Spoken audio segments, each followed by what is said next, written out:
So you want to make some cloth move in Godot in 3D. So you do some Googling and you figure out that you want to use the Softbody node, but the tutorial for the Softbody node looks like this.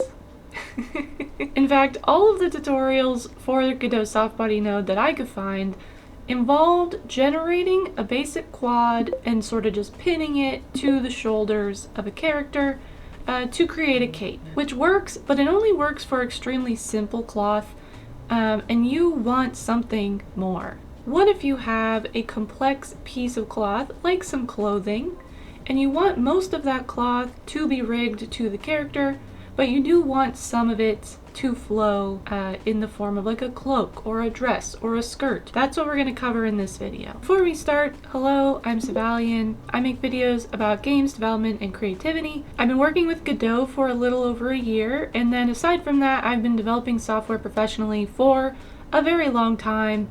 I think about 12 years, maybe 13 at this point. But hello, it's nice to meet you. I will start off by saying I don't think it's possible in Godot currently to actually have part of the clothing mesh rigged to a skeleton. The way we're going to do it is similar to how bones are done in a traditional like skinned mesh. But the first thing I tried was using like the skeleton and skin on the 3D mesh to try and get this effect. I was kind of hoping that any vertices that were not assigned to a bone would then use the Softbody. It doesn't look like that works, at least not right now. So what we're going to do will have a similar effect, but it is not going to be perfect. So just a little bit of a warning there. But before we start, I'll show you the finished result right here. This is what I was able to get working, where we have a hooded cloak where the hood and the shoulders are attached to the character.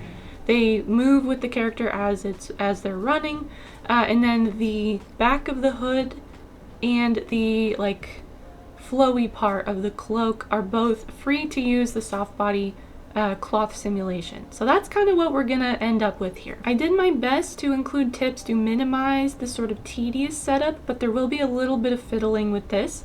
But luckily for you, I went through and I did a lot of trial and error to figure out the easiest way to do this with what Godot has currently. So if you appreciate that, if you find this video helpful, please give it a like and subscribe if you'd like to see more videos like this. But let's get into it. Okay, the first thing we're going to want to do for this is actually prepare the mesh. And if you don't have access to the mesh itself, if you grabbed it off of a store, I'm going to go over a way to still get that mesh data to use on the Softbody, but I would really recommend adjusting the mesh or making your own, because there's some things we're going to want to do here. So right here, I have my character, and then there's the armature here. This part, you can do whatever you would like. You don't even need a character technically. You don't need a character to do the Softbody stuff. You can just have like a cloak flapping in the wind or a flag or what have you.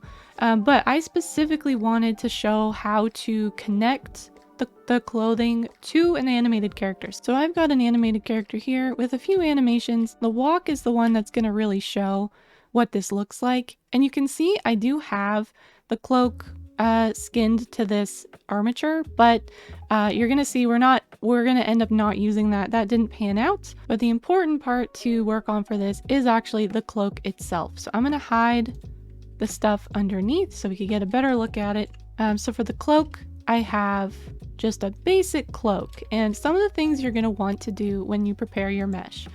The first thing you're going to want to do, which was not necessary for my implementation, is if you have parts of the clothing that are not going to need the Softbody on them, and they are separate pieces of the clothing, you're going to want to separate those into their own objects. And the reason for this is because the more complicated the Softbody mesh is, the more taxing it's going to be on performance. And then also the more fiddly it's going to be to get it attached to the character model. So if I had, for example, a dress where the bodice was all skinned to the character, but then just the skirt was animated with the Softbody, I would actually separate the skirt into its own object, leave the bodice as a normal skinned mesh, just like anything else that you would do, and then I would only pull the skirt into the soft body, things like that. You will also want to make the mesh itself as simple as possible while leaving like a decent amount of vertices for the soft body animation. Now this is what I've got, and I feel like my results are pretty good. So you can see it's not like densely packed. I could make this a lot more low poly if I wasn't concerned about the animation. You can also include a material. You can see I've UV unwrapped the cloak, but I didn't actually make a texture for it, so I'm just going to apply a standard material, but you can use a material on this if you would like to, but I'm keeping things very simple for this example. I probably have too many vertices up here, but I've already gone through and set all this up, so I'm not going to re-export it at this point, but if I was going through this again, I would probably take out, dissolve a few of these. You can do dissolve, and then it will sort of cleanly dissolve that edge. I'd have to do some more dissolving through here to make the topology a little bit better, but as I said, I've already set this up, so I'm not going to fix this now, but I would probably do that if I was going through this again. But this I feel like is an okay density in terms of the cloth simulation. And when you export this object, what you want to do is export your character and its rig the way you normally would. I currently do a GLTF2 or whatever it is with animation actions in the object. I usually don't include the materials, but you can do that if you'd like to. And then the soft body mesh you actually want to export as an OBJ. So wavefront OBJ. And the reason for this is because this creates like very basic mesh data rather than like a whole 3D model object. And that's what the soft body node wants to accept. If you want to export this as a GLTF, there is a way to save out the mesh data. So if you've got one of these, or even if you've got an FBX, it's not the end of the world, but the easiest thing to do would be just to save this out as an OBJ from your 3D modeling software.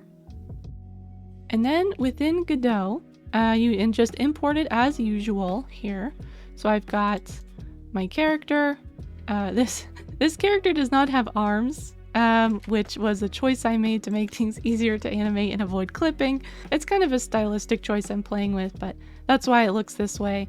You're going to want to go through, set the looping animations to loop.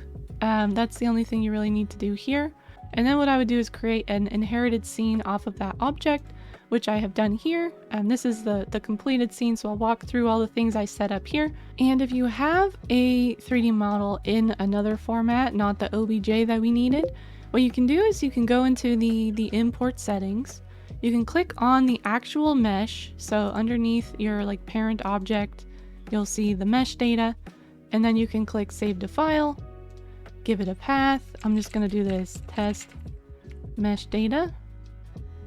I'll put this in models for now, save that, re-import, and then you can see we have the mesh data as a resource, and this will go into the soft body properties, just like if you have an OBJ.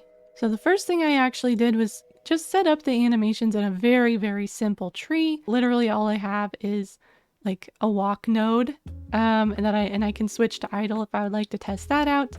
But I did notice that when I had the animations playing in the editor, it was actually changing some of the bone attachment values. So I don't know if you need to do this, but I turned active to off, and then I only turned it on when I was actually testing. So just in case that it affects the values in ways that I don't want, I just have the animations off in the editor here. Next, I started to create the soft body node, which I've put underneath the player body so that this is its parent, which I want so that it can access the rigid body.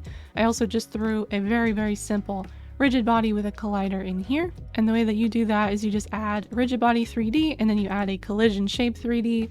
You set the shape, you tweak the bounds so that it kind of fits in the middle here. And then the soft body node is a Softbody3D, that's the type. And when you first add the soft body node, the mesh here is going to be empty.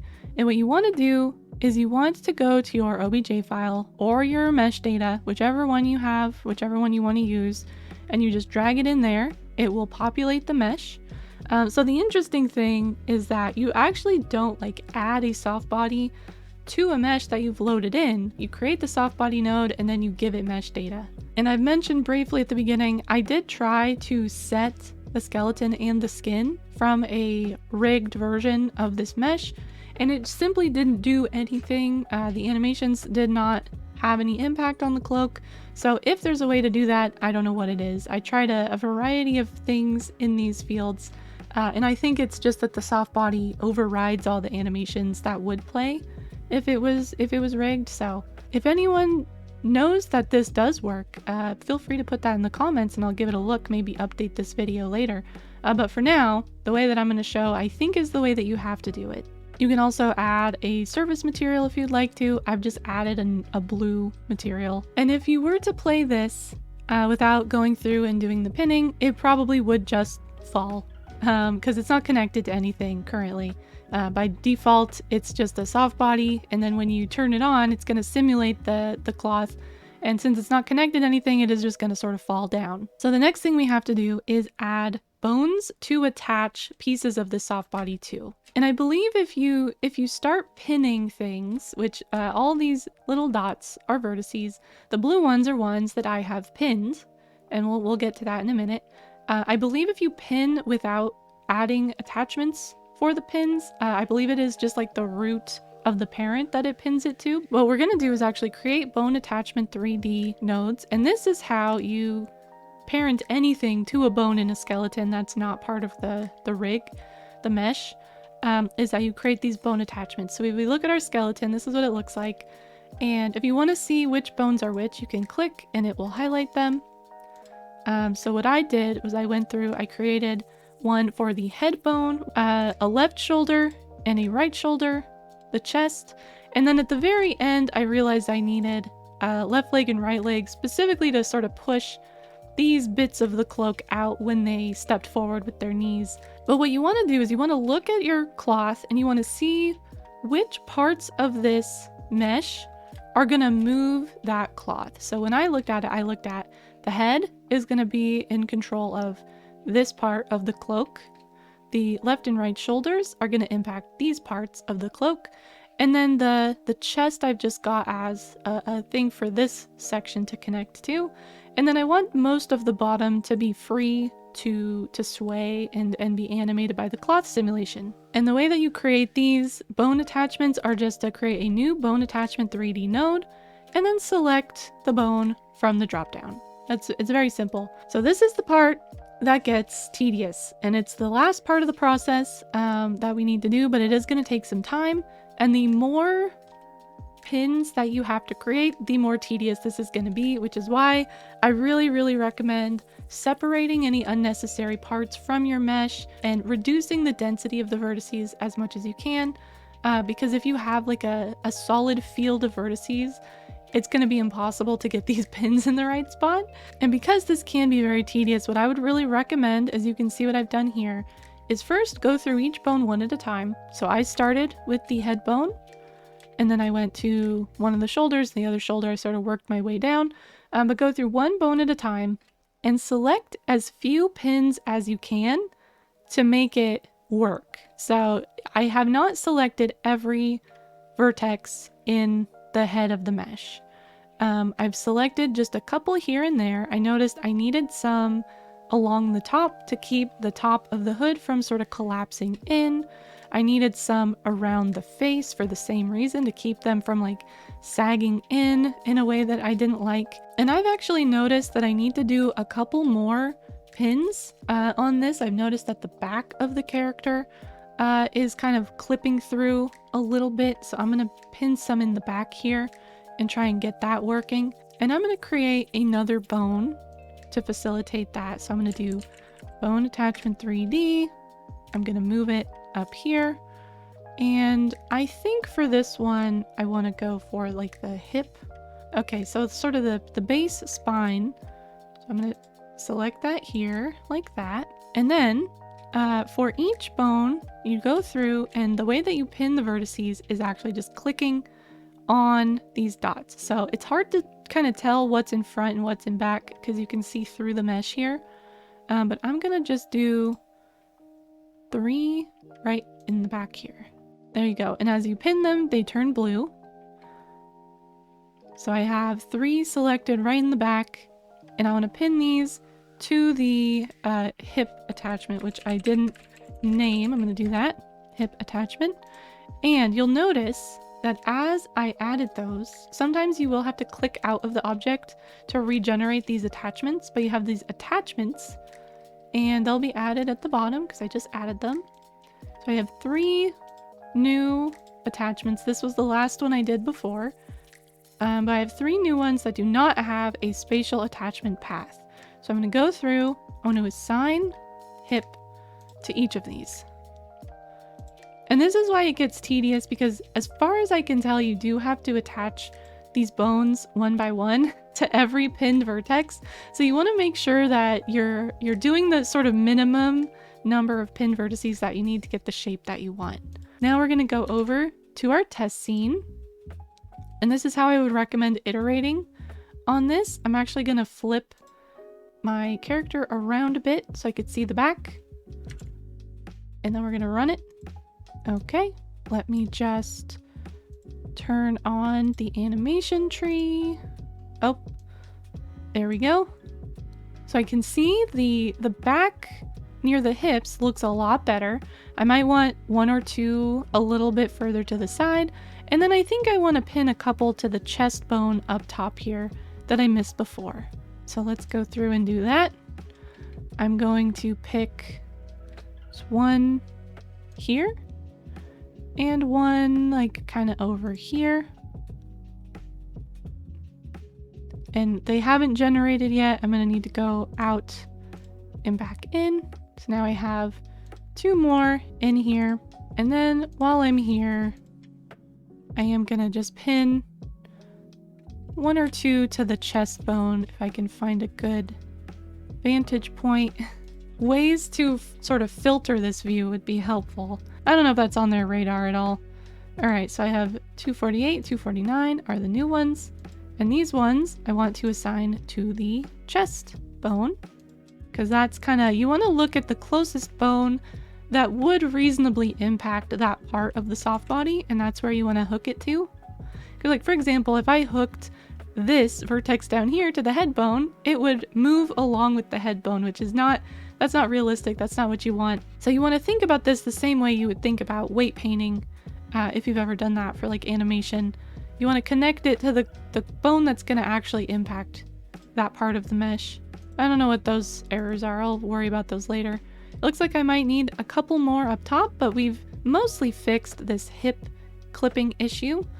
All right, and actually I'm noticing I might have wanted to pin some of these to the shoulders instead. But this is the process. This is going through tweaking things. As with most like 3D visual type of tasks, there's going to be a little bit of artistic interpretation, a little bit of back and forth to try and figure out what looks best and what's going to serve your game the best. But I'm pretty happy with this. I think it's very cute. I think I need to adjust the stiffness of the fabric a bit more to get a look that I want. But in general, I'm very pleased. This is exactly what I was going for. And I'm happy that I got this working. But that's it. In the end, you're gonna have like a simplified skin is basically what we're creating here. This is kind of like manually weight painting individual vertices. It is a bit tedious, as I said, and I'm wondering if they're gonna make any updates to this. I also know that there's like a alternate, the Jolt physics. I believe that there's like a Softbody node that it has as well. In my brief Googling, I feel like it was mentioned that the built-in one is actually better currently than the Jolt one, but I could be wrong. That could have been outdated. This is just the one I decided to tackle first. If I ever look at the Jolt one in the future and I find that it's better, I may make a video on that. Let me know if that's something you want. But I hope that was helpful. I am delighted to have figured this out, and I'm thinking of more ways to jazz up my game characters now that I know how to do this. But be warned that cloth simulation can be taxing. I would use this sparingly and pay attention to how it affects performance as you add more instances of the Softbody node, of the cloth simulation. And like I said, there's probably third-party solutions that do a similar thing, and some of those may be more performant. I'm not sure. Let me know if there's anything specifically you'd like me to look into in this area, or just other Godot things that you think would be helpful to have a little video on. If you'd like to see what else I've got working with Godot already, I'm going to link another video over here that you might like to watch. But that's all for now. I'll be back soon with another video, and I hope to see you there. Bye bye!